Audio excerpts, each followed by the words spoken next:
आमचा बाबा आणि आम्ही भाग 2.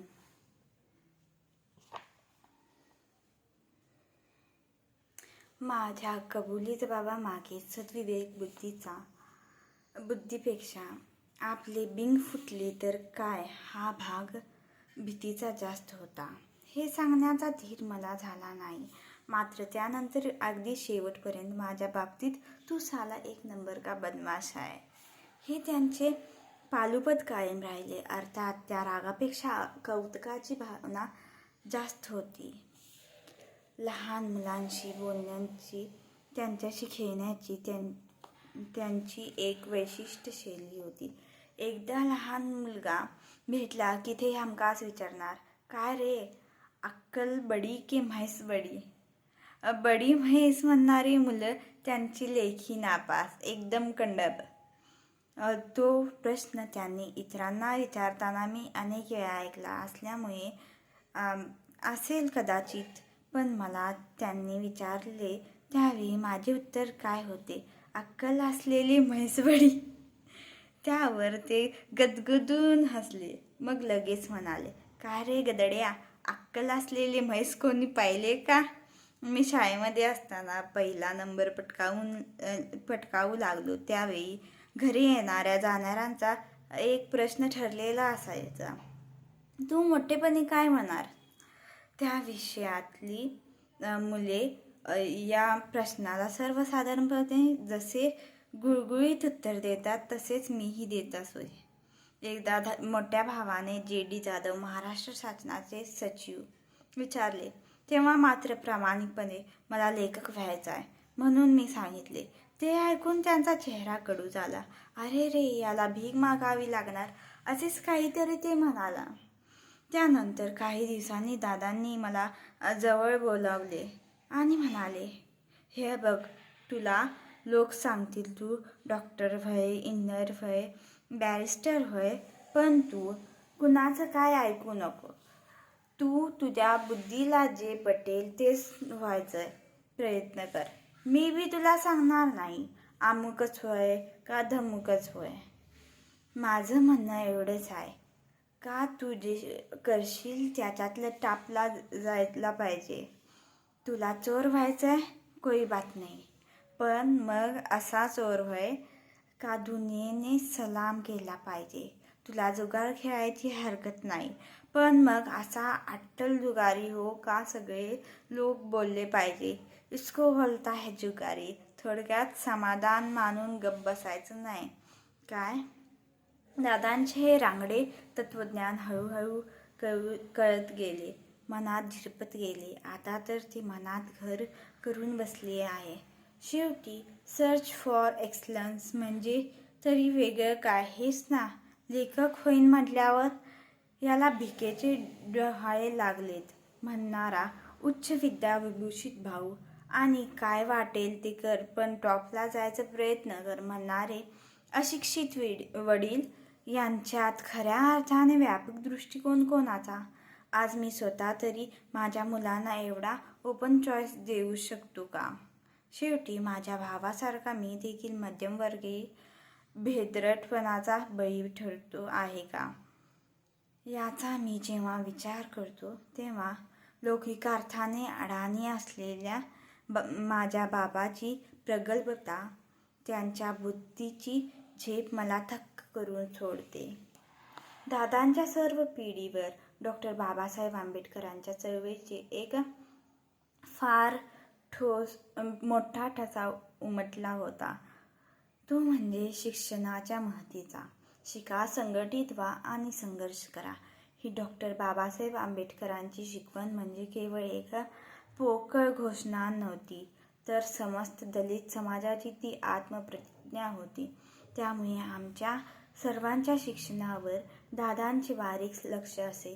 आम्ही कोणी प्रयत्नात अपुरे पडलो आणि त्यामुळे कोणाला कमी मार्क पडले तर आम्हाला झोडपून काढायला दादा मागे पुढे पाहत नसत. चांगल्या परफॉर्मन्सबद्दल शाब्दिक कौतुक क्वचित, मात्र प्रगतीपत्रक पाहताना अशावेळी त्यांचा चेहरा उजळून निघत असे. मनात है भिडू अशा भावनेतून त्यांचे डोळे आनंदाने चमकू लागत. मग वेगळ्या शाब्दिक कौतुकाची गरजच भासत नसे.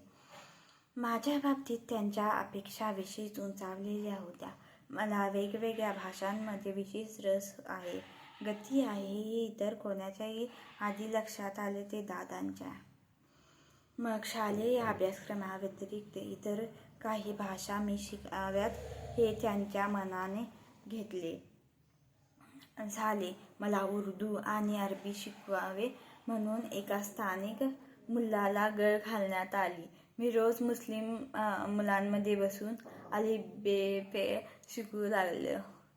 मला ते आवडू देखील लागले. पुढे पुढे त्या मदरसामध्ये शिकायला जाणाऱ्या सर्व मुलांची सुनता करतात अशी खाजगी माहिती जाणत्या हिंदू मित्रांनी पुरवल्यामुळे काहीतरी खोटी कारणे दाखवून मी माझी शिकवणी बंद करवली. त्या शिकवणीचा एक परिणाम मात्र कायम स्वरूपात राहिला. दादा मला छोटूऐवजी छोटू मिया म्हणू लागले आणि गाडीत असले तर माझ्याशी मराठीऐवजी हिंदीमध्ये संभाषण करू लागले. आंबेडकरांनी दलित समाजामध्ये स्वाभिमानाचे जे स्फुल्लिंग चेतवले त्या अस्मितेचे प्रतीक म्हणजे आमचे दादा. ते स्वतः तर निर्भय झालेच, पण आम्हा भावंडांमध्ये त्यांनी निर्भयतेची बीज पेरली. त्या बाबतीत पोकळ उपदेश करण्यावर त्यांनी कधी समाधान मानले नाही, तर तशी कृती करून दाखवण्यावर त्यांचा भर राहिला. मला आठवते, एकदा कसल्याशा कामासाठी दादांबरोबर एका रेशनिंग ऑफिसमध्ये मी गेलो होतो. कुठल्याचा परवाना काढायचा होता. आम्हाला बाजूच्या एका सेक्शनमध्ये पाठवण्यात आले. तिथे 2 कारकून बसलेले होते, एक तरुण एक तरुणी. दादा आणि मी त्यांच्या टेबलजवळ जाऊन उभे राहिलो. जनतेच्या त्या सेवकांना इतरांकडे लक्ष देण्याचे भान नव्हते. गुलूगुलू गुजगुष्टी चालल्या होत्या आणि टेबलाखाली त्यांचे पाय एकमेकांशी लढीवाळ चाळा करत होते. दादा 5-1 मिनिट थांबले. त्यांनी खाकरून पाहिले. त्यातल्या त्याने वर पाहिले, मात्र या धोतर टोपीवाल्या माणसाकडे लक्ष देण्याची त्याला गरज भासली नाही. दादा तिथून तरातरा निघाले. जवळच असलेल्या अधिकाऱ्याच्या केबिनसमोर जाऊन उभे राहिले आणि समस्त ऑफिसला ऐकू जाईल अशा स्वरात म्हणाले, "काय हो साहेब, तुमच्या ऑफिसमधली काय नुसतीच गाढवं भरली आहेत काय?" साहेब सपापला, ताडकन उठून बाहेर आला. म्हणाला, काय बोलताय तुम्ही?" मग दादांनी खणखणीत आवाजात घडलेले सर्व प्रकार कथन केला. त्यावेळी त्या कारकून मंडळीचे झालेले चेहरे मी कदापि विसरू शकणार नाही. अर्थात साहेबांनी स्वतः लक्ष घालून आमचे काम तत्काळ करून दिले हे वेगळे सांगायला नकोच. आम्ही त्या ऑफिसमधून बाहेर पडल्यानंतर दादा म्हणाले, "छोटू मैं किसको डरने का नहीं क्या? आपण क्या किसके बाप का खाता है?" पुन्हा कोणाच्या तरी बापावर त्याची गाडी घसरली. आता प्रात्यक्षिकासह दिलेली अशी शिकवण कोणी विसरणे शक्य आहे काय? मी माध्यमिक शाळेत असताना दादा हार्बर लाईनवर रोड स्टेशनच्या प्लॅटफॉर्मला लागून बॉम्बे पोर्ट ट्रस्टची जे कॅबिन आहे तिथे कॅबिनमन होते. त्या कॅबिनवर ते अनेक वर्षे होते. त्यांनी आजूबाजूला असंख्य फुलझाडे, फळझाडे लावली होती, जोपासली होती. कधी कधी मी त्यांचे दुपारचे जेवण घेऊन जात असे. त्यावेळेचा एक प्रसंग आठवतो. त्यावेळी पॉकेट मनी वगैरे लाड नसायचे. त्यामुळे कधी कधी वडाळा ते रे रोड असे एकाच बाजूचे तिकीट काढून परतीच्या प्रवासाचे भाडे विनातिकीट प्रवास करून मी खाऊसाठी वाचवत असे. एकदा मी असाच डबा घेऊन गेलो. त्यांना संशय आला असावा. त्यांनी विचारले, "तिकीट कुठे आहे?" मी तिकीट दाखवल्यावर त्यांनी रिटर्न तिकीट का काढले नाही याची चौकशी केली. मी म्हटले, "आता जाताना काढणार आहे." डबा ठेवून मी प्लॅटफॉर्मवर आलो आणि ते केबिनमधून पाहत असणार हे लक्षात घेऊन तिकीट ऑफिसच्या दिशेने चालू लागलो. त्यांच्या दृष्टिक्षेपाबाहेर पोचल्याची खात्री झाल्यावर पटकन रुळावर उडी मारून मी पलीकडच्या प्लॅटफॉर्मवर चढलो आणि वडाळ्याला जाणाऱ्या गाडीची वाट पाहू लागलो. जेमतेम 2 मिनिटं झाली असतील आणि अहो आश्चर्य, कोठून कोणास ठाऊक, पण दादा माझ्या शेजारी अवतरले. म्हणाले, तिकीट दाखव. मी ओशाळवाना हसून दात दाखवले. तिकीट काढून देऊन मला त्यांनी घरी पाठवले. त्या दिवशी कामावरून घरी परतल्यावर माझी पाठ जी सडकून काढण्यात आली त्याची आठवण झाली तरी आजही माझ्या पाठीचे स्नायू ताठरतात. आम्ही एकूण 6 भावंडे. आम्हा भावंडांचे बालपण वडाळ्याच्या वस्तीत, ज्या आर्थिक, सामाजिक आणि सांस्कृतिक स्तरामध्ये आम्ही वाढलो तिथल्या इतर मुलामुलींप्रमाणेच गेले. फरक एवढाच की आमच्याकडे दादा होते. दादांमुळे आमच्या घरात सदैव अभ्यासाचे वातावरण असे. रेल्वे कॉलनीतील आमच्या छोट्याशा घराच्या ओपन गॅलरीमध्ये टेबल खुर्ची थाटून भाऊ जेडी रात्री उशीरपर्यंत अभ्यास करत असे. त्याच्या टेबल लॅम्पचा उजेड खूप दुरून सुद्धा दिसत असे. ते पाहून दादांबरोबरच्या इतर पालकांनी आपापल्या मुलामुलींसाठी नियम घालून दिला होता की जोपर्यंत जाधवांच्या घराचा दिवा विझला जात नाही तोपर्यंत तुम्ही पण अभ्यास केला पाहिजे. मी SSC 1969 साली झालो. त्यावेळी मला मिळालेले मार्क पाहून दादा आनंदातिशयाने हरखून गेले. इतर विषयांमधल्या प्रावीण्यापेक्षा संस्कृतमध्ये मला मिळालेले गुण आणि त्यामुळे देण्यात आलेले पारितोषिक त्यांना फार मोलाचे वाटले. देवाची भाषा म्हणून बामण लोकांनी आपल्याला ही भाषा शिकू दिली नाही. आता पहा म्हणावं असे म्हणून माझ्या पाठीत भले शाबासचा दणका. दादांचा आत्मविश्वास खूपच दांडगा.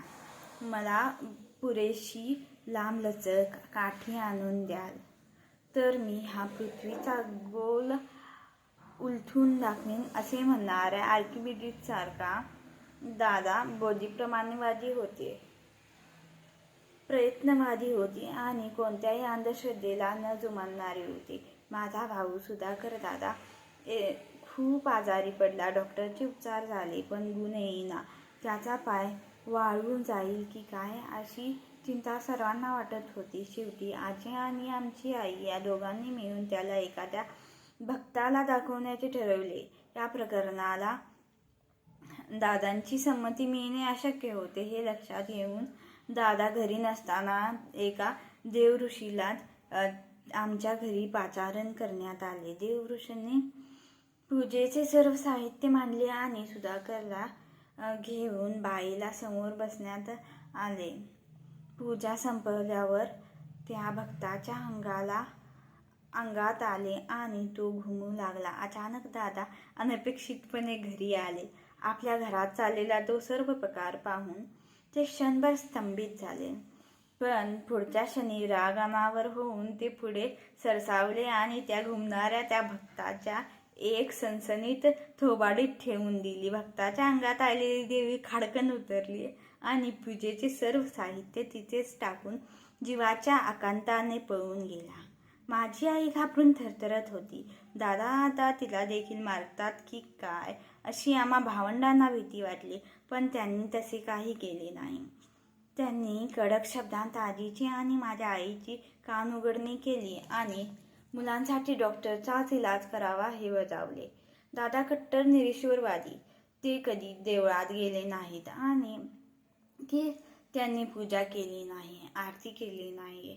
त्यांनी देवासारखे मानलेले ते फक्त डॉक्टर बाबासाहेब आंबेडकरांना. बाबासाहेबांवर त्यांची नितांत भक्ती होती, श्रद्धा होती. म्हणूनच बाबासाहेबांनी ज्यांना गुरु मानले त्या महात्मा फुलांवरही त्यांची भक्ती होती. महात्मा फुल्यांचा वेश हा त्यांना खऱ्या अर्थाने भारतीय शेतकऱ्याचा प्रतिनिधी वेश वाटे.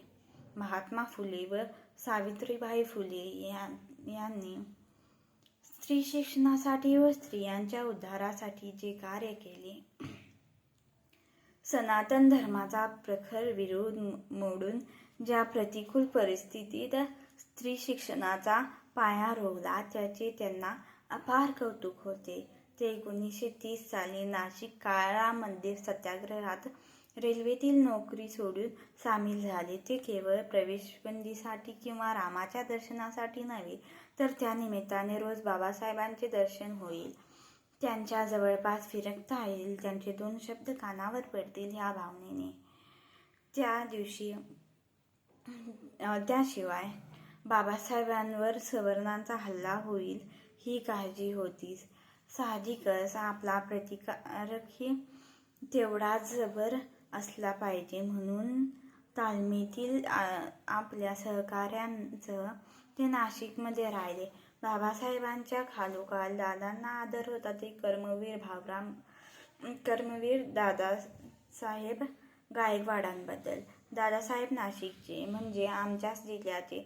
माणसे जोडण्याची जबरदस्त ताकद असलेले, गोरगरीब आणि अडचणी बांधवांबरोबर साधेपणाने राहणारे, कोणत्याही खेड्यात कोणाकडेही जेवण्याची अपेक्षा न ठेवता आपल्या कोटाच्या खिशात ठेवलेला गूळ व शेंगदाणे खाऊन दिवस काढलेले दादासाहेब त्यांना खरोखर जनसामान्यांचे नेते वाटत.